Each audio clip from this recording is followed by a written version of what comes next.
Hey guys, it's Mel. Welcome to my channel.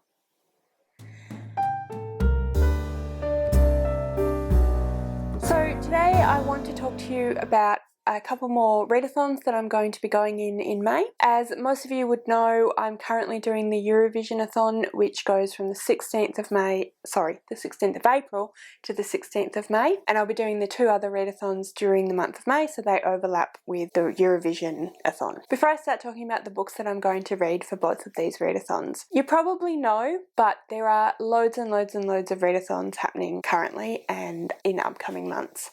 I think probably a lot of that has to do with the fact that we are all in various different versions of lockdown, or we have stay-at-home orders or something like that because of the current situation with COVID-19. All of the readathons that are currently happening or will be happening sound really great. I have only chosen a couple for various reasons. The main one being that if I did more than 3 overlapping readathons in one time, I would probably go mad.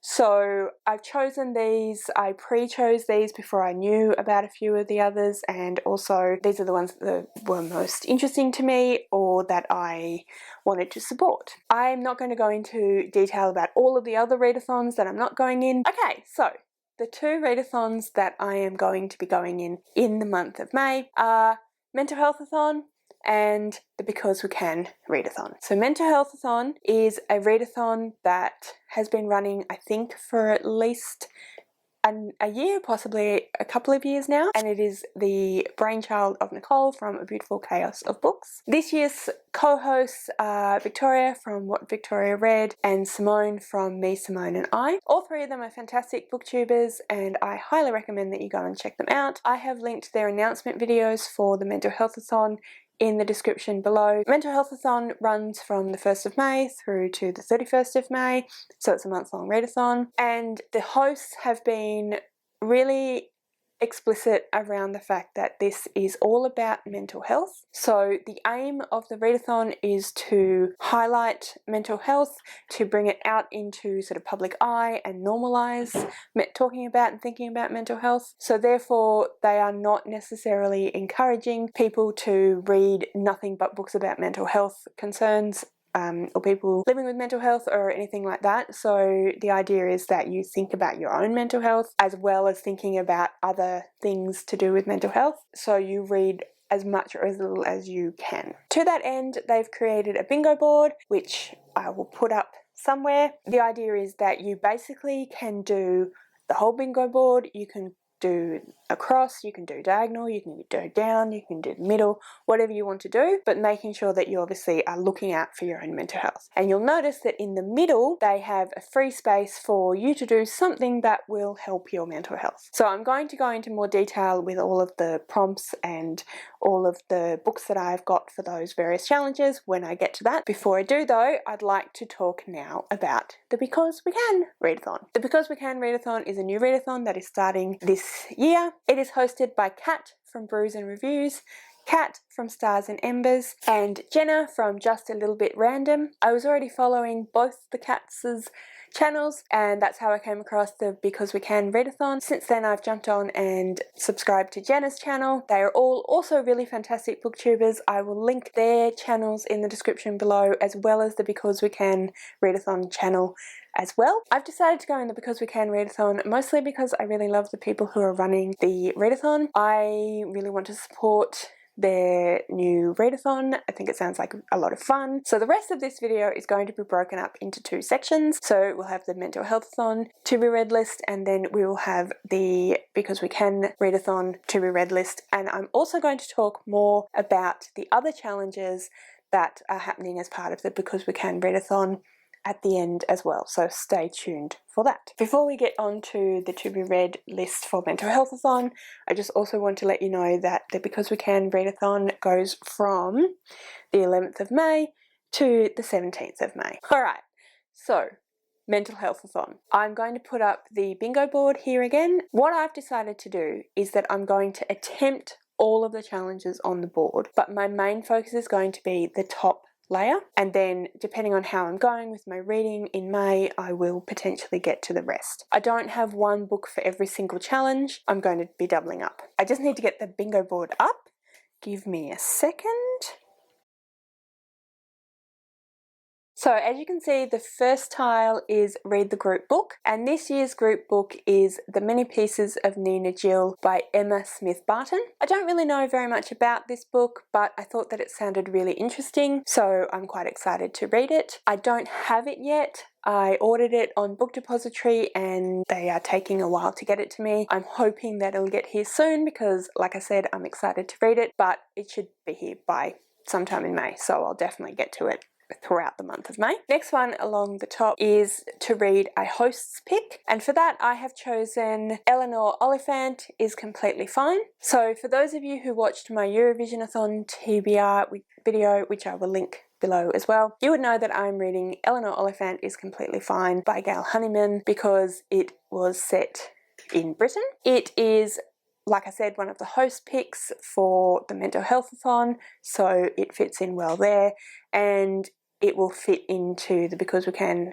readathon, which you'll find out how in a little bit. I'm pretty sure that it is Simone's pick. It's actually a reread for me. I read it last year and it was one of my favourite books from last year, so I'm really excited to read it again and see whether I get anything new out of it. Next one in the line is Learn More About. So the idea behind that is that you read a book that will help you to learn more about mental health in some way. So they were pretty broad about how this would fit in, so you could read a non-fiction book about a particular mental health issue, or you could read a fiction book about a person that lives with that particular mental health issue, however you wanted to do it. I have chosen to read The Reason I Jump, One Boy's Voice from the Silence of Autism, and it was written by a 13-year-old boy called Naoki Higashida, and then it was, I guess, edited and then translated from Japanese by David Mitchell and Kiko Yoshida. It is a memoir and it's about the 13-year-old boy and how he lives with autism spectrum disorder. So autism spectrum disorder actually encompasses a range of different disorders. It is considered a mental health disorder, but it's also it's behavioural, but it also affects the nervous system. So it's cognitive and it's physical as well. There are a variety of different behavioural concerns and different ways that it affects both the mind and the body. It's a spectrum, so there are a variety of different ways that it can manifest,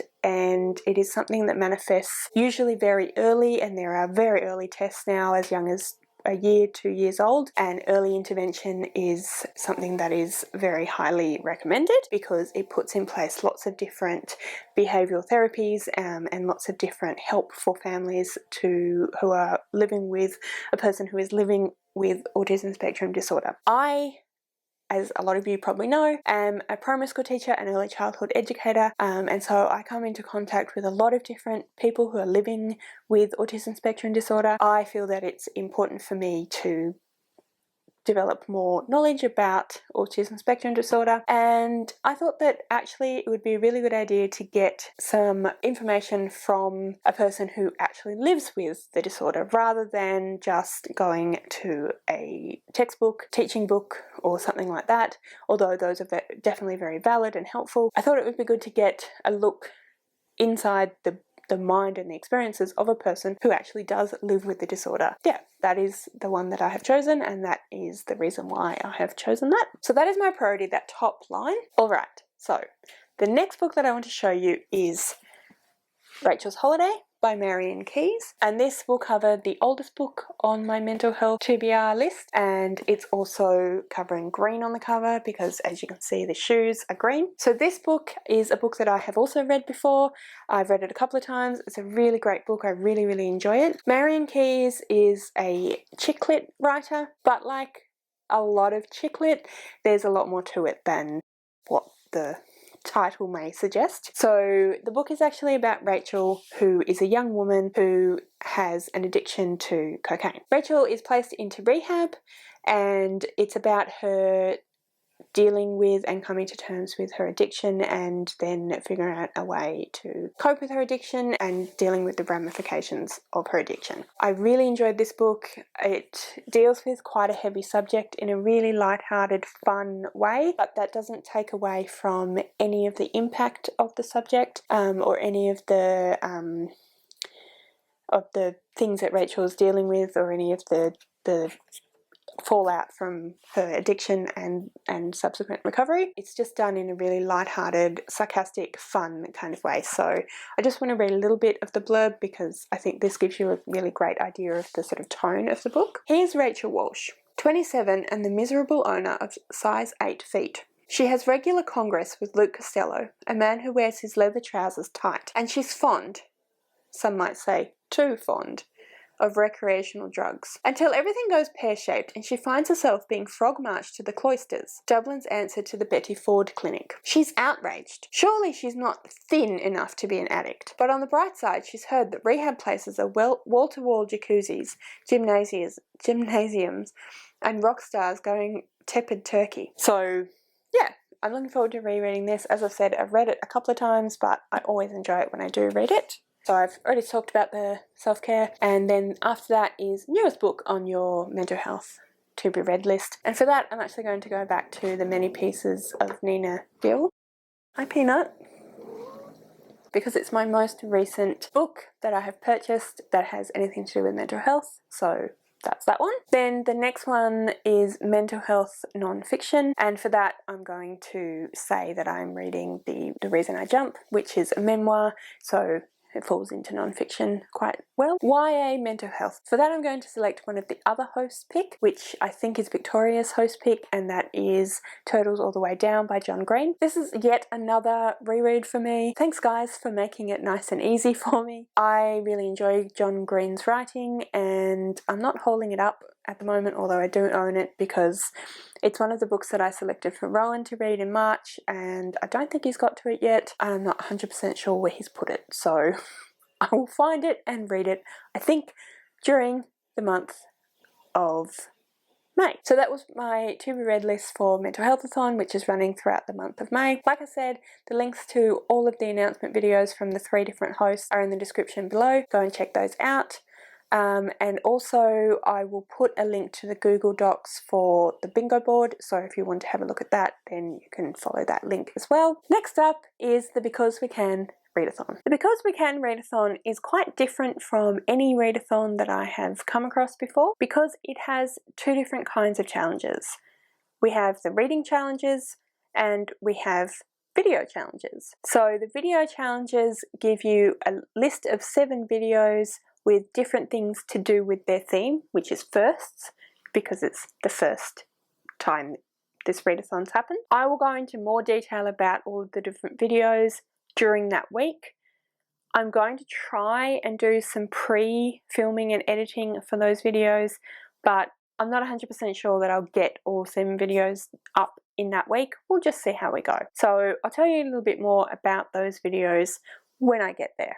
But for now, I'll tell you the challenges for the reading challenges, and then I'll show you the books that relate to those challenges. So number 1, spin around and pick the first book that you touch. Number 2, read the first book in a series. Number 3, read a book that the title begins with the letter A. Number 4, read an author's first book. Number 5, read a new to you author. Number 6, read a book with the number 1 or with the word first in the title. And number 7, read a book that has its first birthday in 2020, which basically just means a book that was published in 2019. So before I filmed this video, I actually filmed myself doing the first challenge. So I'll show you that now. Okay, so here are all the books that I have put there for the spin around and pick a book challenge. I'm actually going to do it from the other side because I don't want to be able to feel anything about the books from their spines and have that influence my decision. I will put my camera back up on the tripod and you can see me doing that picking. I forgot to say, as you can see there between my Harry Potter DVD box set and my Buffy the Vampire DVD box set, just thought I'd point that out. Anyway, I'm going to actually take the microphone off so that I can spin around, and then I will spin around and then I will pick the book and show you which book I have picked. So, microphone off.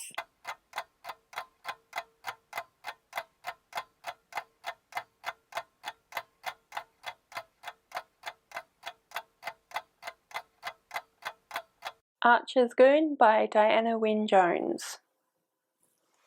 So I kind of cheated a little bit because what I did was I went and got a bunch of reasonably small books that I thought would be quite easy to read. I did make sure they were books I hadn't read yet though, because I've got a few rereads like you saw for Mentalhealthathon. So as you saw, this was the book that came out, which is Archer's Goon by Diana Wynne Jones. So this book will actually fall into a few different of the challenges. So it's the book that I chose when I spun around. It's also a book that has the letter A first, Archer's Goon, and it's also an author that is new to me. I've not actually read any Diana Wynne Jones before, so I'm excited to give her a try. So that's 3 challenges for this one. Then I have this book here, which is the #1 Ladies Detective Agency. So you can probably tell already that this book will actually meet a few challenges as well. This is the first book in a series, so it meets that challenge. And it also has the #1 in the title, so it also meets that challenge as well. And it actually also meets the new to me author challenge. I've never read any Alexander McCall Smith before, so this one has 3 challenges as well. And then poor little Eleanor Oliphant is completely fine is going to be yet another prompt for yet another readathon, because it covers Britain for the Eurovisionathon, it covers the host pick for Mentalhealthathon, and it covers an author's first book for Because We Can Readathon. And then challenge #7 is a book that has its first birthday in 2020. So for that I'm going to read This Is How You Lose the Time War by Amal El Motar and Max Gladstone. And this is another book that I chose quite strategically because it's quite a short book, but I've heard from a few different booktubers that it's a really great book, so I'm very intrigued to read it. Okay guys, so that was my TBR list for both Mentalhealthathon and the Because We Can Readathon. If you're going in either or both of those readathons, please comment below and let me know what you're going to read, or if you have done a TBR video or a TBR Instagram shoot or anything like that, please put that in the description below. In the comments below. I would love to have a look. If you've read any of the books that I have either read myself already or I'm planning on reading, please comment below and let me know that as well. Thank you so much for watching. I really hope that you enjoyed this video. If you did, please give me a thumbs up. Don't forget to subscribe to my channel, and I'll see you next time.